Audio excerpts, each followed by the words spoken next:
Welcome back to another episode of the Full Subjects podcast. Today we're going to be talking about when you're moving, how important should area be in your search? It's pretty common when I'm sitting down with people, they're having the conversation of, should we move maybe a little bit farther out in order to get more space or get a bigger place, or, how does that fit into your criteria or budget, all that kind of stuff. So today we're going to be talking about the pros and cons. I call it outsizing. So going a little bit farther out, if that makes sense.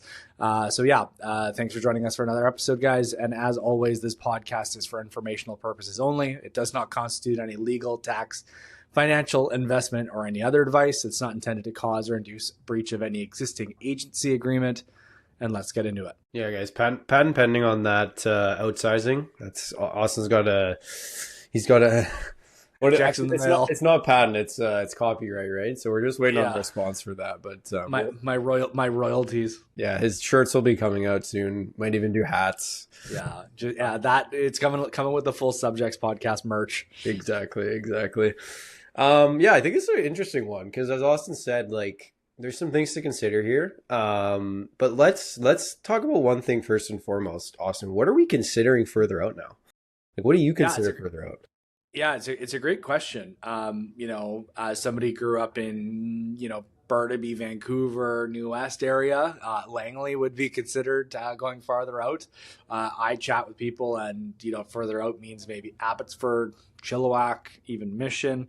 But for some people too, even within Langley, maybe instead of Willoughby or Walnut Grove or Murrayville or Langley City or Brookswood, maybe that's Aldergrove. Maybe that's being, 15 minutes farther away. And again, obviously we're talking about Fraser Valley examples, but maybe in, if you're living in Poco or Port Coquitlam, maybe that's Pitt Meadows or Maple Ridge or being farther out in those areas.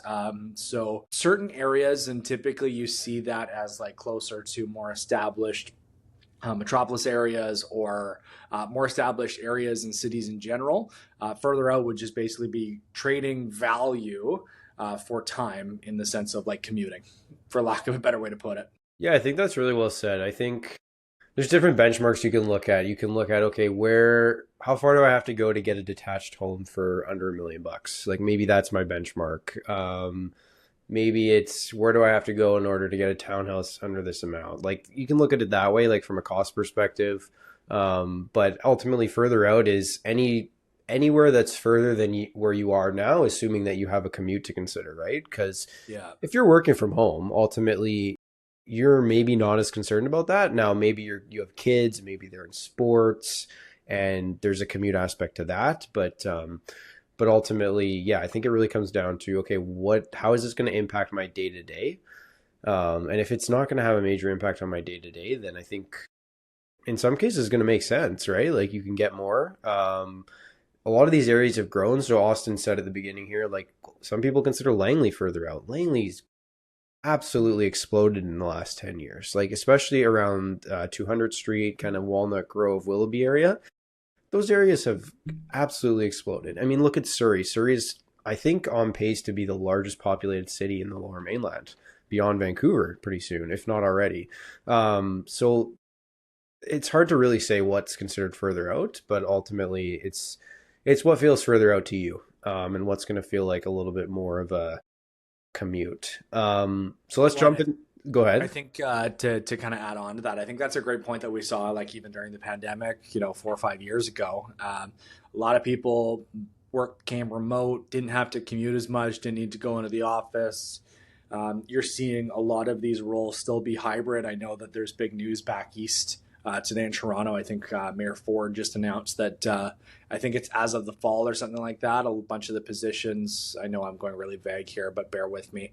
A lot of the positions will be going to back in person full time as opposed to virtual.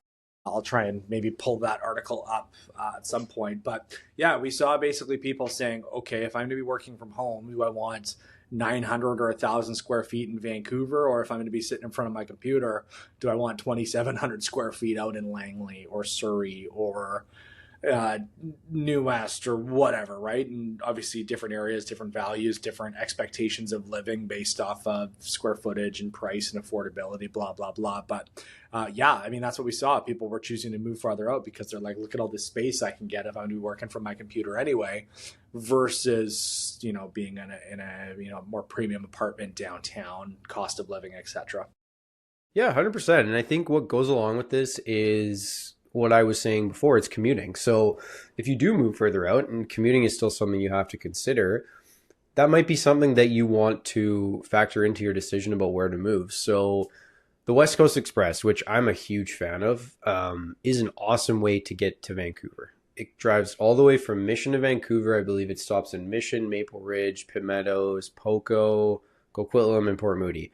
And from Mission to Vancouver, I think it's just over an hour. Like, it's a very expedited way to get from all the way from Mission to Vancouver. Now, you're very limited in terms of how many times a day it runs. It only runs, I think, 3 times in the morning, 3 times in the evening/afternoon. But that's something you could consider, because let's say you wanted to move to Mission or even Abbotsford, because Abbotsford and Mission are a lot closer than I think a lot of people think. There's a bridge that connects them pretty closely. You can get a detached home for under $1 million.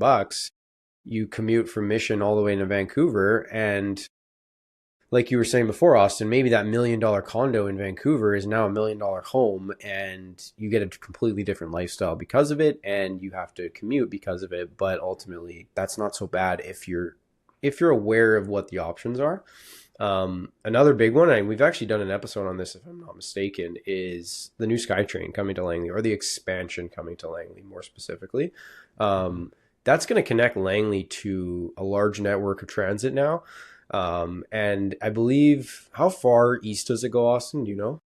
Last stop is going to be basically in like downtown Langley, like 208 and Fraser kind of area. Okay. I don't exact, like, I mean, the stops are posted, but basically it'll go to 200th or 208th and 56, like right by Kwantlen, basically. Yeah, so that's now connecting not only Langley, but anything east of that now has an easier access to SkyTrain. So even if you're Abbotsford, if you can get into Langley, now you can connect to transit that way, which is great. I think we talked about in that episode how some of the impacts that might have on real estate in those areas. You may see some increase in price around those areas because of that connection. But I think people have already started to plan ahead for that in terms of, hey, I'm going to move here because I know that transit's going to become available. But really, I think what this all boils down to is that lifestyle balance of like, what do I want on a day-to-day basis compared to what I'm willing to sacrifice when it comes to commuting to work or commuting to things like sports, as I mentioned, or even like entertainment. Like if you're a big Canucks fan, for example, Austin and I are big Canucks fans. If you want to go to a few games a year, you got to get there, right? So that's something else to consider as well. Concerts, things like that. And I think that's something that you factor in with doing any activity, right? Like obviously there's the financial responsibility part of it, but like, for us being in or for me being in the Fraser Valley, like getting to a game can be a bit of a pain in the butt. Would I utilize transit if that was an option for me? Like absolutely. My options basically now would be to commute to Surrey Central or King George, then hop on the SkyTrain, and that's going to be half-hour drive there, 45 minutes on the SkyTrain probably, so all in an hour and a bit to get down there, and it's going to be the same thing getting back. And yeah, would it be a little bit closer if it was all SkyTrain? Yeah, sure. Maybe that's a 10-minute commute or a 5-minute commute to the SkyTrain, or a quick Uber there, something like that. But those are things that you got to factor in if you're wanting to do those activities and things like that, for sure. Yeah, no, I think there's a lot of those questions you have to ask, and those are questions that Austin's going to ask you when he's going through this stuff with you. It's like, okay, if you are moving from Vancouver, Burnaby, absolutely, that's great. We're definitely going to help you do that. But what are some other things that you should be considering when you do that? Austin's not necessarily needs your address of work, but I mean, it does help though, those to things be do honest with help, you. right? Yeah. Like the conversation I just had with some people that decided to buy in Abbotsford was, you could probably get a 2-bedroom, 3-bathroom townhouse roughly right now in Abbotsford for let's say $600K. Maybe you want something a little bit newer, a little bit nicer. Maybe you're pushing up closer to 7. But bear with me, like, Yeah. just for this example, let's say it's $600K. That same product in Langley, you're probably looking at, 2 bed, 3 bath, or 2 bed, 2 bath. I mean, probably in the 7 to 750, depending on comparable age. So yeah, it's $100,000 more. You're going to need to obviously qualify for that, but assuming both are within your budget, some people might look and say, well, I'm going to save $500 a month by moving out to Abbotsford and going with a 600K purchase price versus a 700K purchase price. Okay, like in a vacuum, that makes sense. For sure, you're saving $500 a month. But the next part of that is if you're working in New West or Burnaby and doing that commute every day, that's an extra half hour, 45 minutes, hell, maybe an hour. I don't know if I'm allowed to say hell, but I did. Family friendly show. But yeah, that's going to be an extra hour probably commute depending on what time you start work or end work or whatever. And, you look at cost of living affordability. Are you going to be spending more than $500 a month on things like gas, vehicle maintenance, wear and tear? And then I'd also factor in what's your time worth, Yes. right? So those are all things to consider. As much as your mortgage payment might be a little bit higher over here, factoring in all of your monthly expenses, maybe it makes more sense to actually be half hour closer.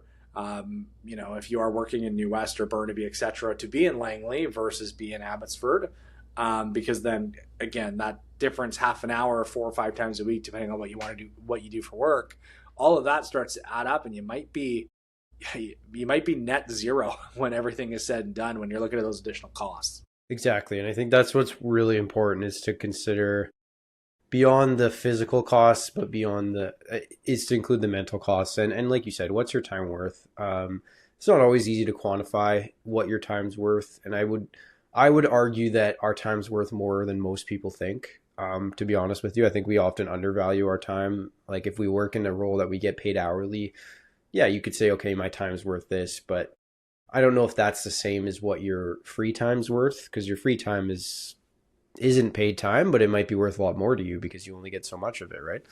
Well, one simple way to look at that maybe is like if you're getting paid for 8 hours that you're at work, but it's an hour commute there and back.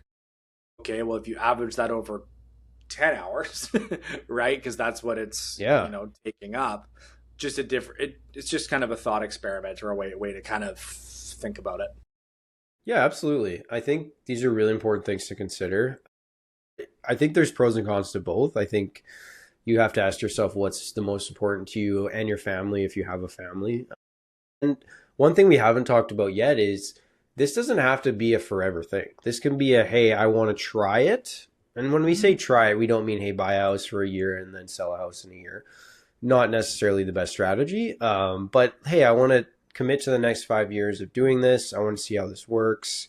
And try that out. Or maybe you've lived in the city for a long time and you're like, you know what, I'm ready to make the jump.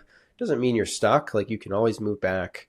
I think you just have to realize that these things aren't permanent. Ultimately, you have options, but consider the things before you make that move. And once you do make that decision, just enjoy it, see how it goes, and you can always change things later is what I would say. Yeah, I think, and this kind of segues into the next bullet point. Believe it or not, guys, we do prep for the show. But one of the notes here are, are you getting a detached home for $1 million in areas like Mission or Maple Ridge or Abbotsford? But what about how does that compare to what you'd get for like $1 million in Burnaby or Vancouver? At different stages of your life, in your real estate journey or different chapters, I guess you can say, you're going to have different constraints. And what I mean by that is probably getting into the market. If I had to guess for most people to get your first place, your limiting constraints are going to be down payment. So actually saving the required amount, but also what you qualify for, right? It might be something where, for your first place, the only place you can really get into when you really want to be in Surrey or Langley or New West or Burnaby or whatever you do for work or your career, all that kind of stuff, or even close, if you want to be close to family, maybe that's just not feasible. Maybe you really want 800 or 900 square feet and a 2-bedroom condo, but your budget only really allows for a 1 bed and den or a one So there's kind of three things that you got to worry about in a triangle. So often it's going to be budget, criteria, and then area. And a lot of times you can pick two or three. You can maybe get something in your budget and in the area that you want, but you might be giving up on the criteria. You might get something in your criteria and your budget, but it might not be in the area you want. You might find that perfect place, area and criteria, but it might not be in your budget, right? It's very tough, right? Sometimes you got to pick two. But again, at the next point in your real estate journey, the limiting factor might be, hey, I really need 3 bedrooms upstairs because I have 2 kids or something like that. I want everybody to be upstairs. Like that's going to be more important to you at that time. And then maybe that's when you're having the conversation of, well, maybe I do need to go a little bit farther out if it gets me what I want. And, I'm sacrificing that with my commute time if I work in the same spot and you don't plan on switching careers. Yeah, for sure. And I mean, speaking more about careers is sometimes this type of thing makes sense when you are at a transition in your career, or maybe you have the opportunity to look at a new position that's in a location that is further out that makes more sense now because you're considering moving closer to that area, right? So let's say you work in a role that has an office in both Abbotsford and Vancouver. You work out of the Vancouver office and you're like, hey, I could always consider transferring to the Abbotsford office. Maybe that makes sense now, right? Because now you can work out of that office. You can still have a similar role or continue to work with the same company. But now you work closer to home, assuming that you have to go into work. So those are things to look at too. I would say off the cuff, it's probably a better idea to try to do that ahead of time to figure out if that opportunity is there before making the move. But that's not to say that you can't do it the other way. I would prefer to be like, okay, I know the job's available to me. I know I'm going to be going into work. I know it's going to be closer to the area I'm looking to move. Let's kind of get that stuff sorted out as we're trying to also find a place to move. So just another thing to consider. Well, and I think as well, fundamentally or realistically, most people aren't thinking of switching jobs to find the right house. More people are thinking of finding a house in order to and staying in their job and maybe shifting that portion. That's also important to have the conversation with your whether it's your mortgage broker or your real estate agent of like really trying to nail down like how long is this place going to be home for, right? Is this a 5-year plan? Is that an 8-year plan? Maybe it's, and I've had family members that have done this, maybe you're buying your first condo out in a Chilliwack or a Mission or an Abbotsford while still living at home or doing something, using it as a rental in order to just build up some equity, build up some value, and then using that in order to be the stepping stone to get into the area like that you want. So you start to accumulate some wealth while you're finishing school, maybe getting a better career, making more money to help you qualify for or be in a position to qualify for what you want. So again, where you are in that journey is going to be, a pretty important factor in choosing where you live. Yeah, no, I think that's absolutely true.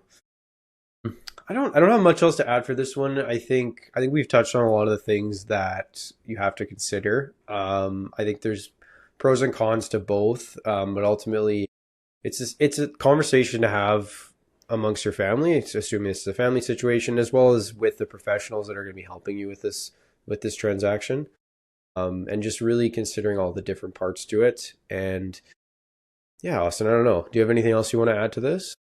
No, I think it's just important to think about the big picture and just look at costs. Like one thing I recommend that, and again, I'm not a financial planner, I'm not the finance guy on this podcast. I'm not the mortgage broker, but just sit down and have a family budget and look at what things cost.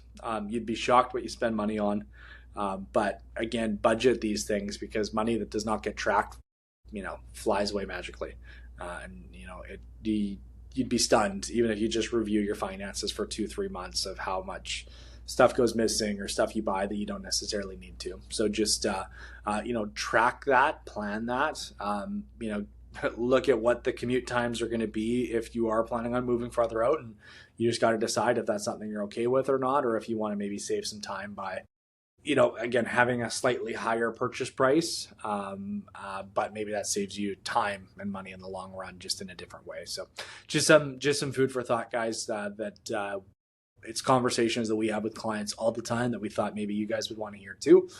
So, thanks for joining us for this episode, and we'll see you next week. Take care.